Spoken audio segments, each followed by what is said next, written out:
Hey everybody, Scott here with the No Small Thing podcast, the podcast dedicated to helping you live a less certain and more curious life. And this week I was going to get on and make a video about how to discover new music. And I'd been thinking about that all week. I thought it'd be a great way to kick off the new year. I have lots of strange and interesting strategies. Well, strange, maybe not so strange, to discover new music. And I think all of us in this modern era have ways of discovering music or finding the music that we like instead of just letting the algorithm choose what we listen to. Or maybe some people do just let the algorithm choose what they listen to. But I thought it would be cool to start a conversation in the spirit of curiosity in regards to how I discover new music, along with some music recommendations and maybe a dialogue in the comments about how you discover new music. And then this morning, I got the news from one of my friends that David Lynch had passed away.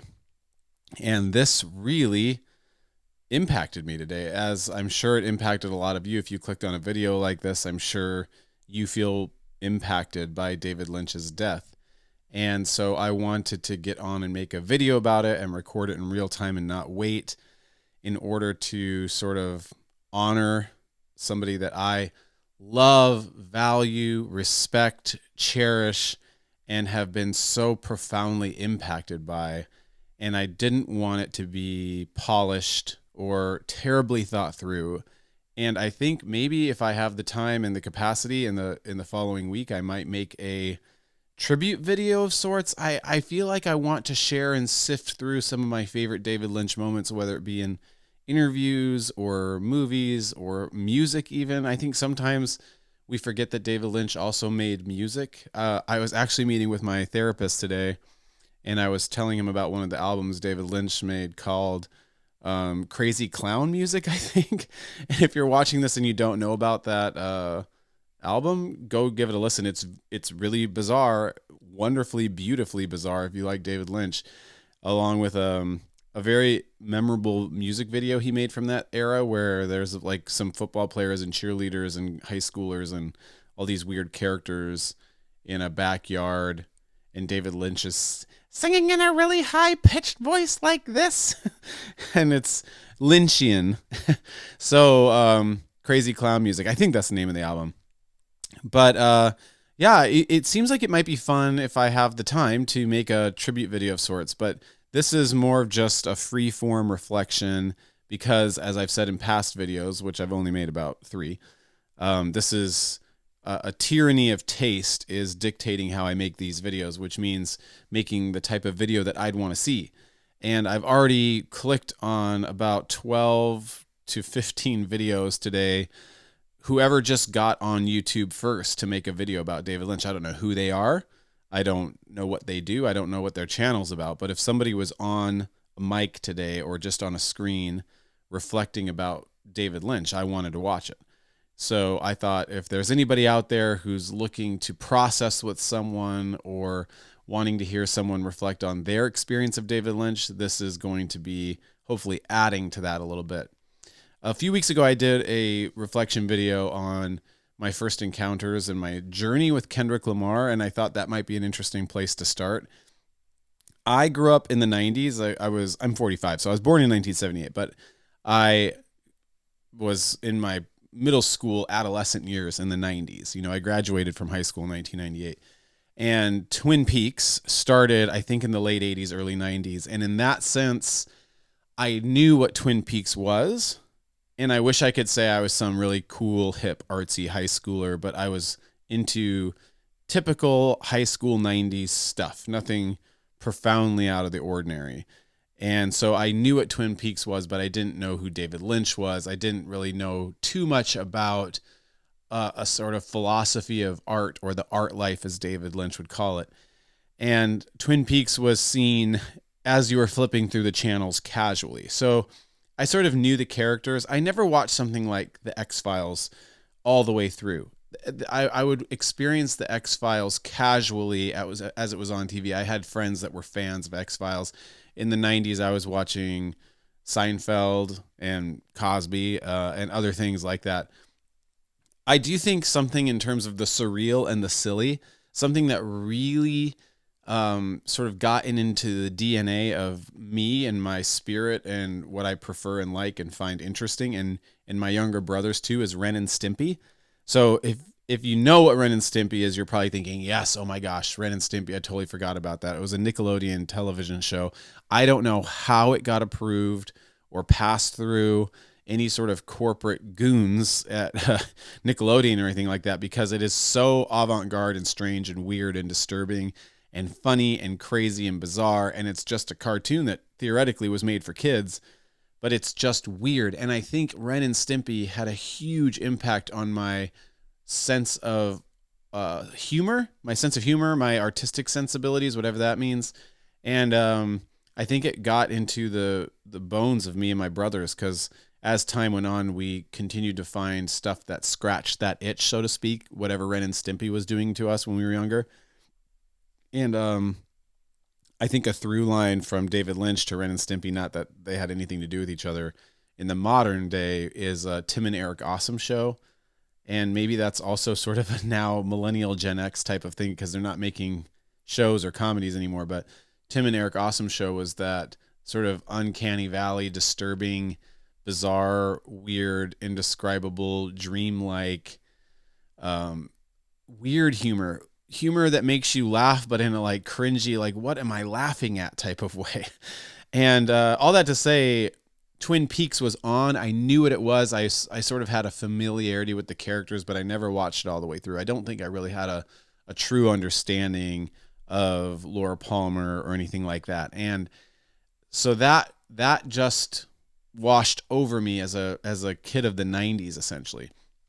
But I remember being in college, so this would probably been the year 2000, and I was living in a house, and I had a bunch of friends go out and see a movie one night, and they came back, and my friend Sean, and friends of mine have heard me tell this story so many times. They're like, we've heard you tell this story before. But my friend Sean came home and just said, I just saw this crazy movie. And again, neither one of us would have known, oh, this is David Lynch. And he said it was called Mulholland Drive. And he said, can I tell you about it? And I was like, sure. I was up. It was probably like 11 o'clock at night, living in this house with these other guys. And he proceeded to probably tell me about the whole movie. I don't mind spoilers. So he told me the whole movie. And he was like, there was this woman, and then there was these scenes. I think she was, this other woman appeared. She got hit by a car. She turned into another woman. There was this scene where this man was in a business meeting, and he vomited or bled into a napkin. There was this cowboy who came out of nowhere, and he started telling me about Mulholland Drive, and he was saying it in a way where it's like, I can't believe what I just saw. He wasn't mad. He wasn't disturbed. He wasn't really super into it. He was mostly just like, I don't know what I just saw. I don't know if there was a plot. I don't know what happened. I don't know about this ending. And as I was listening, I was also getting wonderfully, fantastically confused. I was like, these scenes you're describing with this, I mean, he told me about the diner scene where the guy walks out and gets spooked by the person behind the garbage can. I was like, I don't know what I'm hearing here, but this sounds amazing. Like, I really want to see it too. I don't want to make this comparison. Because I don't think they're near in anywhere the same vicinity, but there is something about the feeling. If anybody went and saw Megalopolis recently, which is Francis Ford Coppola's movie, it's just so bizarre. I think Francis Ford Coppola might, I don't want to get too lost in the weeds at Megalopolis, but there is just something about, what am I hearing about? What am I watching? Some people might get bored, overwhelmed, frustrated, perplexed, angry even at something like this. But I was so excited about what I was hearing. And I remember when I went out of my way once it came to DVD to go watch Mulholland Drive. And I think Mulholland Drive was the beginning of my lifelong love affair with David Lynch. And after that, I went and watched all his movies. I think Wild at Heart was the next one. I'm trying to think of eventually saw Eraserhead, which could be my favorite movie. If I'm trying to talk about what my favorite movie is of David Lynch, went back and watched all of Twin Peaks. And I think also, if I'm talking about like in the whole sort of universe of what David Lynch has done over his career, I would probably say season 1 of Twin Peaks might be my favorite. I'd really have to spend some time and pray on it to think about what really is my favorite. I do love Fire Walk with Me. I can't really think of anything I don't love. I really want to go back and watch Inland Empire because I remember watching it, and I think at the time, whether it was 5, 6, or 7 years ago, I watched it in a spirit of this is a David Lynch thing that I need to check off the list and say I watched it, and I don't know if I was in the right headspace. And already today, I've been seeing lots of people saying this was his final masterpiece. This is the thing we should all be going back and watching. Laura Dern was amazing, and I do remember specifically the scene with the rabbits and stuff like that, and a lot of creepy, bizarre, weird imagery. But if it seems as if you're a fan of David Lynch, that might be the thing to really go back and sink your teeth into. But we can watch whatever we want. I have no notes. You might see me staring off or something like that, but that's just because I'm wondering and thinking. Also, it's not wrong to have notes, but I think if I start to make notes, I get too into my head, and I'll try to stick to these notes, and it will just be somebody reading notes. I think I'm going to end in about 15 or 20 minutes with a reflection I found on Instagram today from Kyle MacLachlan, who played Dale Cooper in Twin Peaks. And I think it might just be a nice way to end whatever this reflection is. But I will say this. When I found out that David Lynch died today, we often find out that people like this, pop culture icons, artist figures that we enjoy, die. And it's sad, but today for some reason felt particularly sad, more sad than I am usually about stuff like this. And I think for me, it's not just, well, first of all, I think he passed away a little too soon, whatever that means. There's never a good time to pass away, but he was 78 years old. He had emphysema from smoking. Obviously that contributed to whatever health problems he was experiencing recently. And people have said he was smoking since he was 15. And when you watch lots of documentaries or read about David Lynch, he was sort of unapologetic about not only his enjoyment of smoking, but how it was sort of philosophically a part of what he considered to be the art life, which I think is really a valid thing. I think we all have our vices, and it obviously seems to have in some ways hindered his life and in some ways absolutely enhanced his life. And if he considered whatever he was doing, wearing big baggy pants with paint splotches on his clothes, or wearing giant overcoats, or just the lifestyle of having a uniform, or writing with cigarettes and wine like he said he did, if he just considered this part of his art life, recently I watched an online content creator who was talking about how to be productive, and he was basically saying whatever you do, romanticize the process. And even now, I've lit a candle down here. I try to create a warm environment. It might look a little dim in here, but whatever I'm trying to do with recording a video, I'm trying to romanticize the process a little bit. And it seems as if David Lynch had a life philosophy about romanticizing the process. Like his work was going to be enjoyable. It was going to be a fantastically wonderful, surreal experience if he could make it that way. So yeah, I was really sad. I drove out to my parents' house today because I had actually left my computer at their house last night, and they needed it to actually attend a class today. And just driving quietly out to my parents' house for like 30 minutes, I just kept getting choked up. And even in this class today, I kept thinking about David Lynch and getting choked up. And it's not just because he's made some of my favorite cinematic, artistic things. I think there was something about his spirit. We can have artistic folks making things like Martin Scorsese could, for some reason, is one of the first people that came to my mind. They're both viewed as sort of avant-garde, especially in the realm of cinema, very important, pushing the boundaries type people. And there's all sorts of obviously directors. I was actually watching a video today about David Lynch's admiration for Stanley Kubrick, and apparently later in life, Stanley Kubrick said that Eraserhead was his favorite movie, which to David Lynch felt so honoring. But feeling like these people like Martin Scorsese or David Lynch. I actually don't know too much about Martin Scorsese. I haven't watched very many interviews with Martin Scorsese. I know a lot of his movies. I've seen him do a lot of things. I've heard him talk. I've heard him present awards. I've heard him do interviews. I've heard him talk about his movies. But for me, I really got into watching a lot of David Lynch documentaries. I watched David Lynch's masterclass. I've read David Lynch's book called Room to Dream.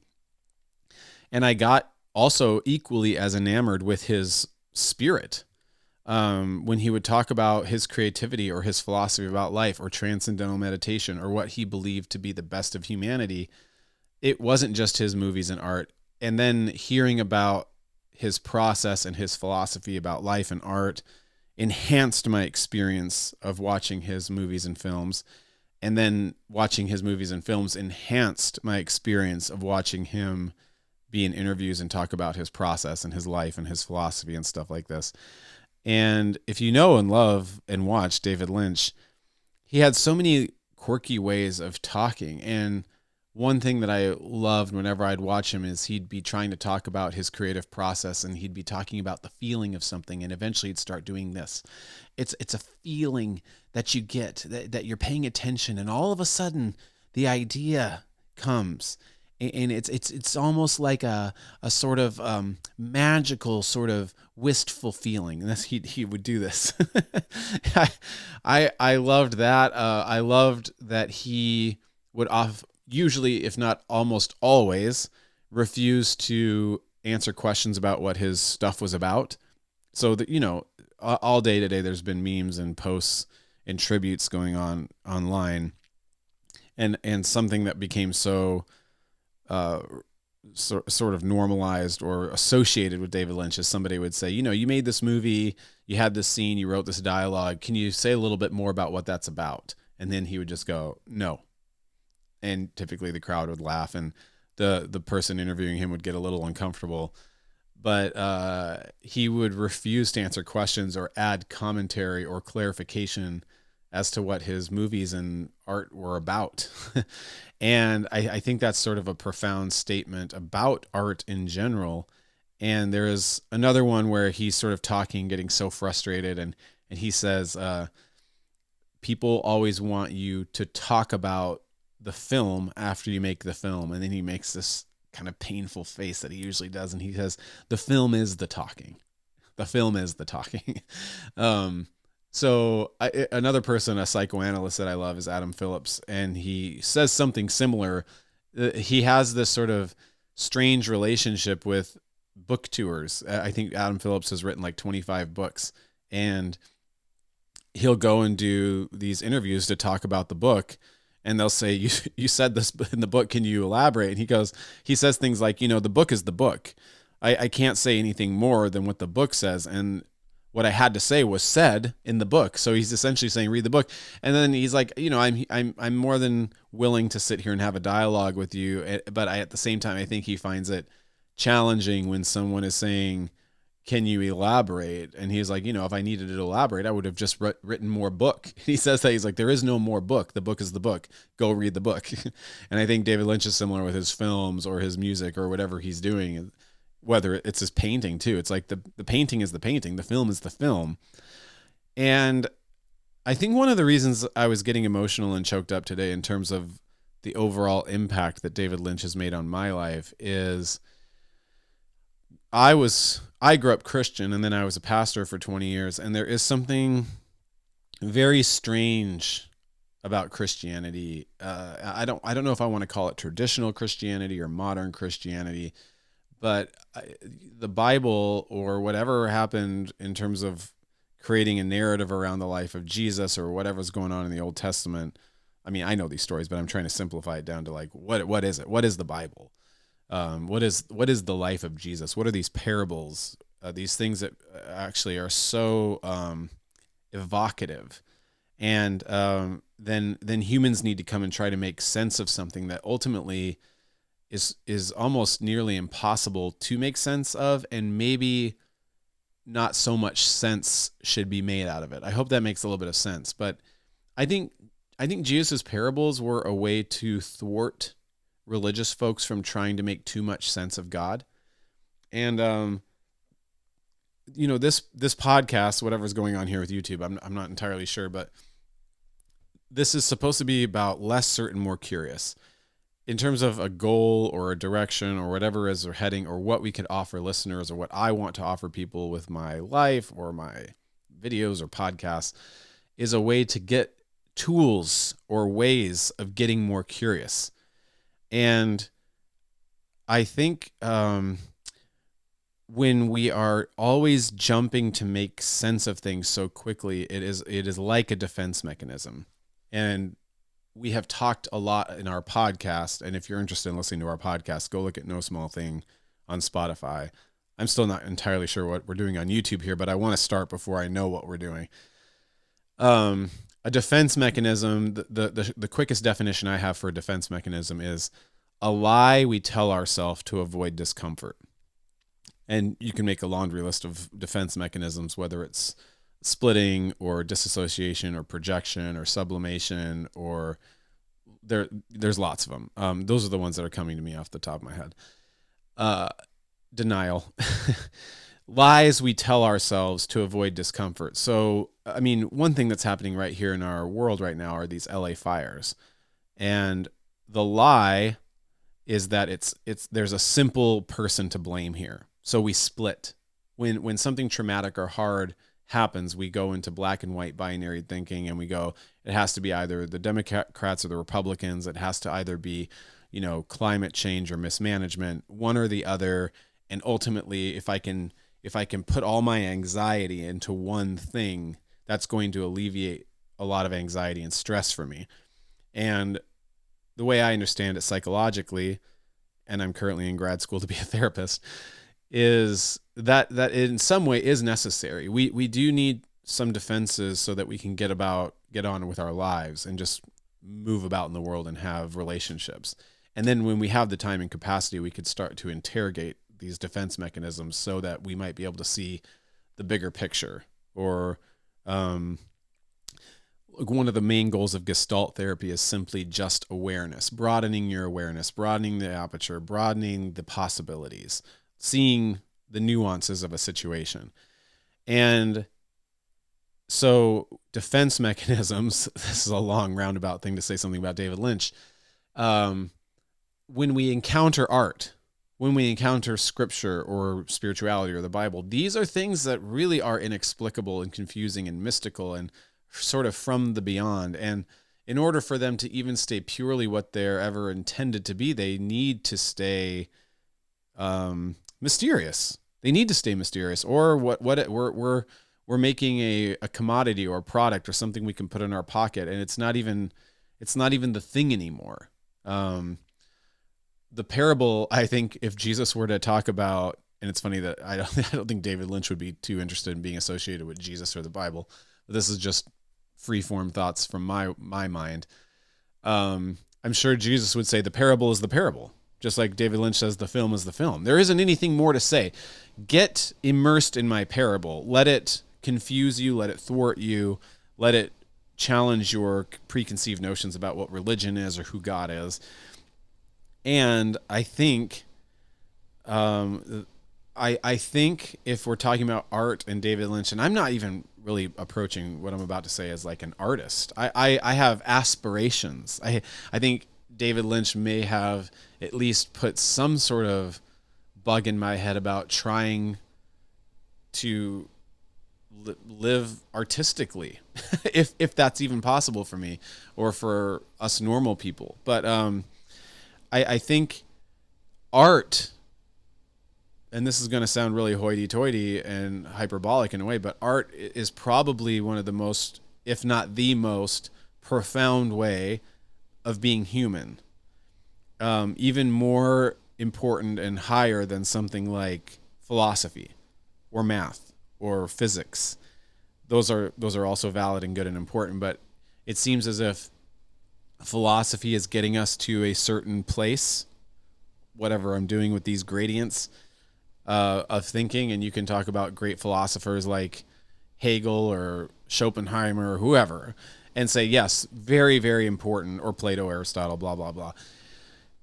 But then past this thinking, there is a place that gets to the enigmatic, idiosyncratic elements about being human that are ultimately indescribable. If you talk about all the things that are inside of you, the feelings, the emotions, the experiences, and how you choose to bring that forward into the world.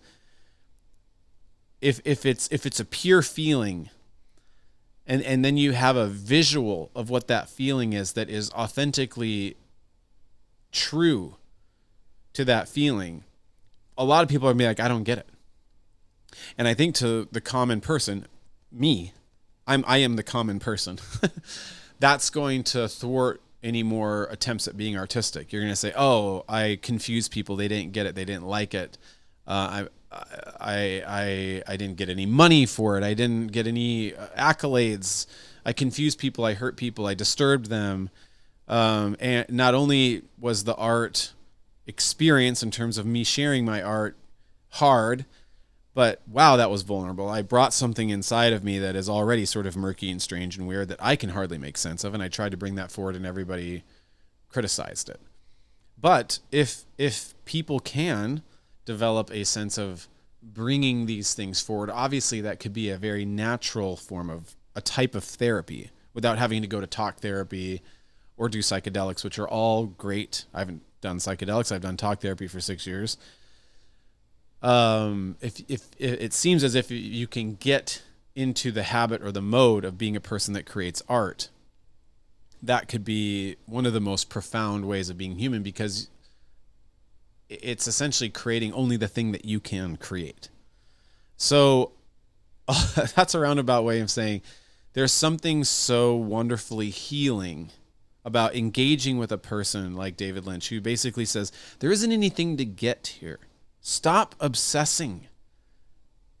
I mean, think about it. The feeling and the emotion with your mind, body, spirit of constricting around an experience and trying to get it, trying to grasp it, trying to pull it down into something that can just be synthesized in a sentence or two, and you can go around to a party of people and say, oh yeah, I get Mulholland Drive. This is what he was trying to do. This was the point. This is what all that weird imagery with the parents and the screaming and the suicide was at the end, if it was even suicide. This is like, how, man, it's so therapeutic, so healing, so moving, so energizing to just say there isn't anything to get. Maybe a little bit, but mostly it's an experience. It's a feeling. It's something to just enjoy. The feeling of I remember when I was watching Twin Peaks: The Return, and I was showing up to wherever I was working at the time with a lot of people who were also seemingly enjoying Twin Peaks: The Return, and this person who's also a very interesting kind of quirky musician said, I draw the line last night when this episode ended with a guy basically sweeping up the bar for like 5 minutes as the credits rolled. And for some reason, I love that stuff. I love that we just watched a bizarre episode of Twin Peaks where who knows what the heck just happened. I mean, there's a scene where Kyle MacLachlan's Evil Cooper just grabs somebody's face like this and just starts massaging it while the guy just sits there, and Kyle MacLachlan just does this, and it's just very disturbing and subtly violent and intimate, and it doesn't really have anything to do with the plot, and you're just like, what am I watching here? And then to have something like that end where a guy is just sweeping the floor for 5 minutes, it seems so counter to what the intended purpose of that scene is, to try to get it. It's like, just enjoy the fact that this person, David Lynch, chose to end this thing with somebody sweeping the floor while the credits. Have you ever seen that before? It's unique, and whatever artistic impulse caused him to do that, fabulous, you know. So I think what I want to do, hopefully in the next week or two, is do some sort of video like this where I'm sharing interview clips and scenes from the movies and shows that I like some of my favorite scenes. I would love to deep dive the woodsman from Twin Peaks: The Return, because those are also some of the most disturbing, strange, evocative scenes that I've ever seen. The fireman, the arm. I mean, so many. I love Twin Peaks. I'm trying to think about a few more things I can say as I wind down this video, because I'm feeling flooded of all the different places that I can go. But I will say, one thing that I would want to say before I end this video is to say there is something that for me just resonated personally in terms of his chosen aesthetics.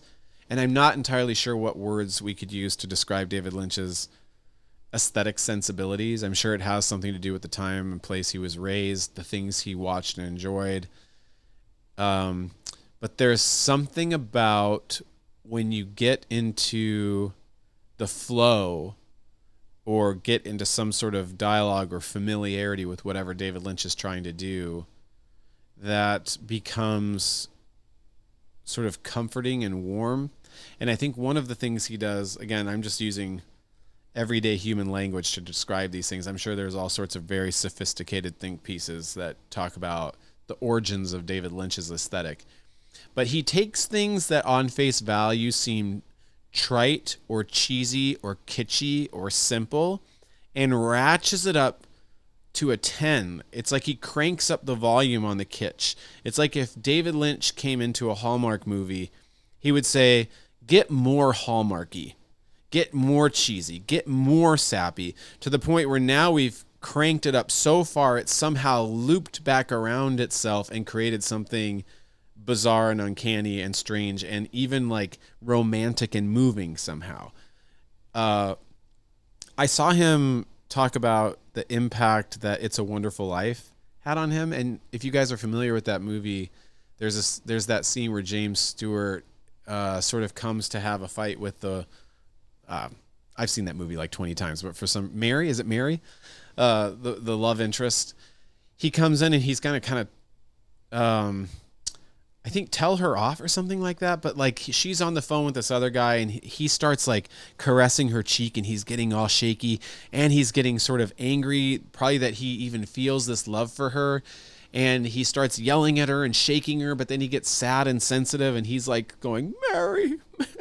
That's my impersonation over it. Mary, Mary. And I've always thought, like, as much as I love that movie, there is something that felt so too over the top about that particular scene. Then I saw David Lynch talk about it and I thought about that scene from a Lynchian perspective. And if you took that scene and then put some sort of like, Belamonte song like from Twin Peaks over that scene, it would become instantly Lynchian. And you could see, like, as David Lynch is talking about this scene, he's getting visibly emotional to the point where he can hardly talk about it. He's obviously been impacted and moved by that scene. And to be able to talk about like who David Lynch has influenced over the years would probably be impossible. But a through line for my life has been the band Beach House, which I posted their tribute to him on Instagram today. It made so much sense and it made me so happy to just see that, you know, Beach House was on it today, because they're very mysterious. They don't really post that much on Instagram. You never quite know when they're coming out with an album. And I would say if I were to list my top 5 bands, artists, and musicians of my whole life, Beach House would easily be in the top 5. They have to be in the top 5, if not the top 3. They are my go-to, and they hit all the right things for me as a fan of music. And it's been very obvious over the years that they have been influenced by David Lynch and Julie Cruz, who did the Twin Peaks music. And there is something, again, that feels like they took a sound, whether it was like 50s and rockabilly and sort of cheesy soap opera type orchestration and sounds, and blended all these things and mashed them up with jazz and then cheesed it up over to the point where it's overflowing, and then added some like really disturbing imagery like Bob and the Owls and darkness and violence, combine that. And I guess that really is, if somebody was trying to sum up like what is David Lynch doing in his art, is it's like he's trying to show the dark underbelly of these happy suburbs where everybody's happy. I mean, again, think about, well, Blue Velvet and the opening scene of Blue Velvet, or a lot of things going on in Twin Peaks. And then what am I thinking of here? Not Twin Peaks. Mulholland Drive, where there's that the happy, smiley, surfacey level of L.A., sort of the fakeness of it all, and these bizarre parents that drop Naomi Watts' character off at the very beginning with this, again, sort of uncanny, smiley friendliness. Eee. And how that ends in this horror nightmare of like, too much happy. Ah! And somehow this blending creates almost a romance. I don't know if any of you are resonating with this, but somehow the violence and the darkness combined with the sweetness, all packaged together, combines an eerie, misty, romantic feeling, for lack of a better word. Something that is haunting you. I mean, of course, it's like a dream, right? I think of that scene in Twin Peaks: The Return where Dale Cooper finally comes back and they're all in this room when Bob has finally been beaten by that guy with the big green fist, and this superimposed face of Dale Cooper comes over the whole scene and says, "We are living in a dream." And I think that probably can sum up, again, what David Lynch was up to in his work, but his kind spirit. Another thing he would often say was, we as artists don't have to suffer to convey suffering. And he seemed to be a person that had a deep desire to enjoy life, to pass on kindness in his everyday life, to pass on magic and enjoyment and love and good faith, and then to give us these pieces, whether it was painting or movies or shows, that was honest about the darkness in the world, that didn't shy away from really disturbing stuff and really quirky, goofy, funny stuff. There's so many bizarre scenes, like when the family's eating with the chicken in Eraserhead. There's just so many strange, nonsensical things where I'm like, thank you for giving us this bizarre, strange, nonsensical thing. And then also pushing us to not look away at some of the most dark, disturbing imagery I've ever encountered in my life. And not just to say this is dark and disturbing, but I'm going to present it in a very dark and disturbing way. Somehow using the art of cinema and music and acting and camera angles and lighting, I'm going to make something very dark and disturbing, even more dark and disturbing. This is what art's about. We can't look away from this. And then to know that in his personal life, generally, it seems that he just seemed like such a sweetheart, such a sweet, sweet person. And that didn't just come out in his interviews, but it seems to be almost a unanimous testimony from people that knew him. So, gosh, I sat here and thought, how am I just going to talk for... I was planning on talking for 30 minutes. How am I going to talk for 30 minutes? I mean, what am I going to say? But I for sure could keep going. The podcast is a dialogue and a conversation, and it's so fun for me to go back and forth with Mace on topics like this, or whoever our guests are. And I think I've said this in past videos, but I would love to dialogue with any of you in the comments. If you have questions, if I missed something, if you want to add to whatever I'm saying, what other words would you use to describe what David Lynch has created? I'm using things like uncanny, romantic, mystical, strange, dreamlike. I'm very grateful. I don't want to... I feel like I've been slightly manic. I want to have all of these thoughts settle into my body, and I want to be present to the sadness and grief I feel. Yeah, I feel sad. I think it was too soon. I think I really envisioned another 10 years at least of us collectively as a society getting more interviews I wouldn't necessarily have wanted him to explain his art, but I would have wanted, I would have wanted him to go back and and not explain, talk about the experience of making Wild at Heart, and these actors and these pieces, and maybe we would have even gotten a few new movies. It seems like there were a few new movies that were being delayed for budget reasons. Maybe we would have gotten some new music. I think we lost a very good spirit. I want one other thought, and then I'm going to end with reading this Kyle MacLachlan reflection.